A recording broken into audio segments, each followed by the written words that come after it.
this is going to be a long one. I want to talk about, I'm going to post the TikTok I was doing, the one with like, who wants to be a millionaire, whatever, where you have to ding, like think of the question. Anyways, I get this question a lot, and it's how do you address aggressive behavior? Obviously, we all know our learners do have these behaviors, right? They're behavioral students. That's what the term is called, behavioral, right? You call behavioral specialist because this kid is having behaviors in the classroom and needs support. Yes, behaviors as in aggressive behaviors, maladaptive behaviors. SIB stands for self-injurious behavior. So they're harming themselves, or they're harming others, or they're destroying the room, okay? Or they're running away, elopement, okay? What else are they doing? They're doing a lot. But my whole point is, we come in and we have to solve that problem because we're the behavior analyst, right? And when we have a student that needs behavioral support, the first thing you're going to do is an FBA.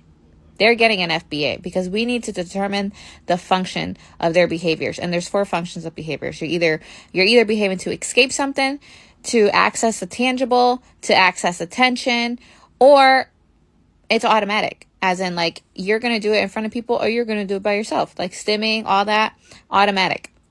But the kids that are usually in the school setting that are having these huge behaviors of the aggression and all that stuff, the function is usually escape. Escaping from demands. Escaping from the demands of the classroom, aka they're escaping the work because the work is a typical work in the classroom and it's too overwhelming for them, or they don't understand the concept, so they're acting out because they can't do this worksheet and they're getting really frustrated, and so that's their way of escaping because they can't communicate that, hey, you know what, I don't really have all the prerequisites to actually accomplish this worksheet, so I have to act out because I don't understand what is being taught to me right now. And I am just speaking on behalf of the BCBA, who's been in the school system for a very long time, and I have worked with a lot of students over the years, and I understand the functions of why they're escaping.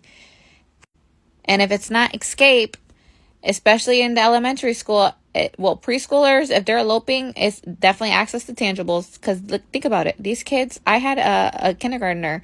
He eloped 32 times in an hour. An hour is only 60 minutes. 32 times mean every 2 minutes this kid was running out of the room, out of his seat, to the back of the room, to this. 32 times in an hour. Do you know how much energy that takes to be able to run after a toddler that runs every 2 minutes? And you don't even know.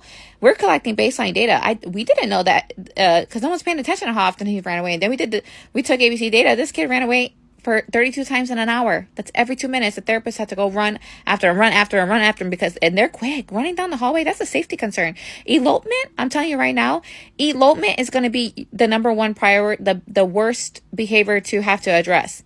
Like elopement, especially like with tests and stuff, yes, elopement. Because they could run into the street, they could run into something hot. It's dangerous. That's a very dangerous behavior to have. But back to my story is toddlers are usually running away to tangibles, especially preschool, because this is a new environment. It's full of kids. It's all this and all, it's all that. And it's like think about it, it's like going to Chuck E. Cheese. They don't have all that stuff access in the schools, like in the home, than they do in the school.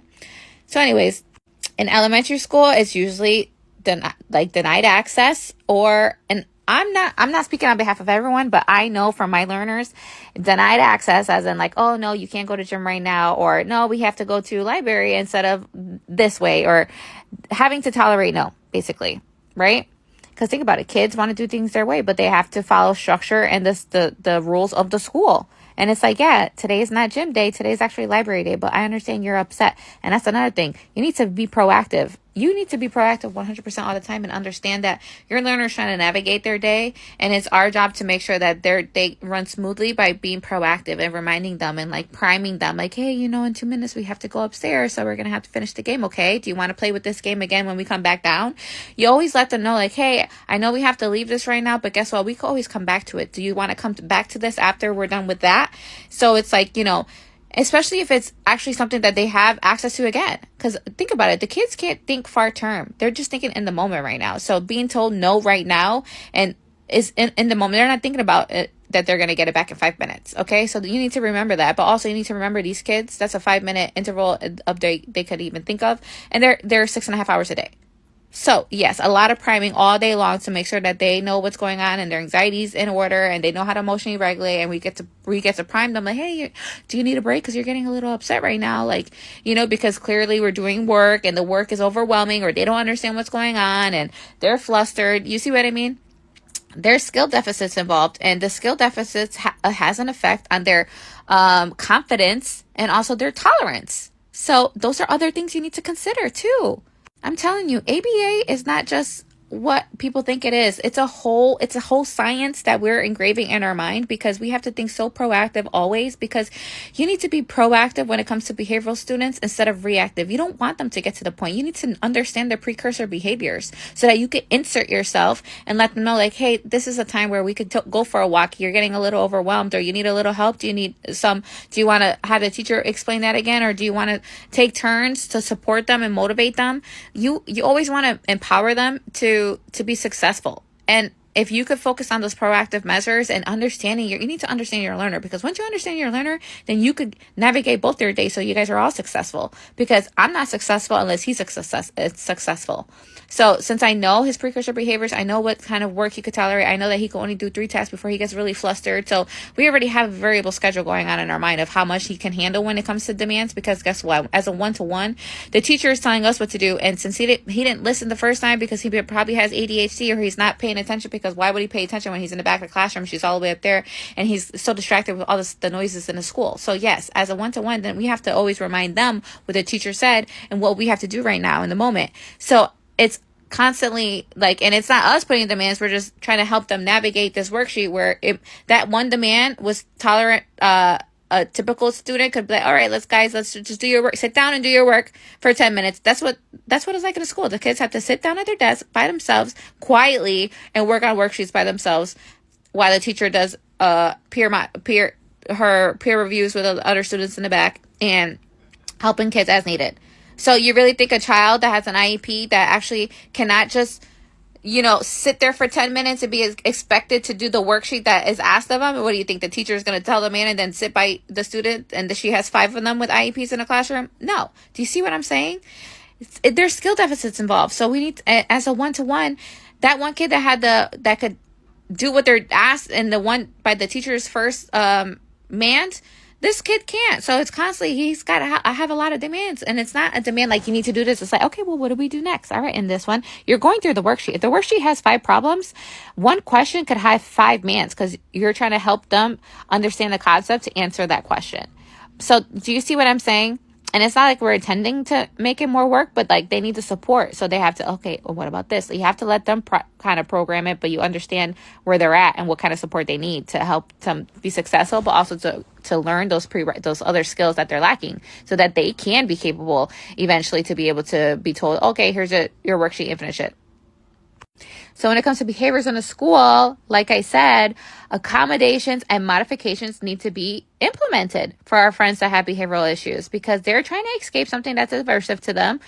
Or maybe they're overstimulated because of all the noise and all the stuff that's going on. Or maybe they were raising their hand and they got denied access because someone next to them was picked and they were both raising their hands. So now he's flustered because he's a little inflexible because he knew the answer.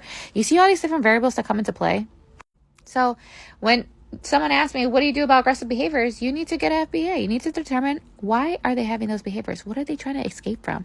Is it overstimulating in here? Are they trying to access something? Is it an automatic thing? Usually in a school, it's escape. It's escape or it's overstimulated. So it's or denied access, which is, not fun. And then after the FBA provides some suggestions and goals on the bottom, right? But if a child is having aggressive behavior, you need a BIP. And the BIP has to be followed by the adults in the environment because the adults in the environment are going to have to react or be proactive because we're going to give you proactive measures that you can consider and actually implement in your classroom so that you don't have to endure these behaviors, because now we know that he does this because he's trying to escape something. But since we could be proactive and offer support every 2 minutes or check in on him or give him a paper and fold it in halves and tell him he just has to do these 5 ones. And then after he's done with them, hey, if you want, you could do the bottom, but not give them choices throughout the day so they have a sense of control in their day because they're told what to do all day long. So hey, do you want to do the top of the page? Do you want to do on the bottom? Should we fold it in half? Do you want to do odd numbers? Do you want to do even numbers? Do you want me to go first? Or you want to go first? Should we hop around the page, it doesn't matter how you get the page done. The whole thing is like you're trying to give this kid as much control in their day and a say so that they can feel confident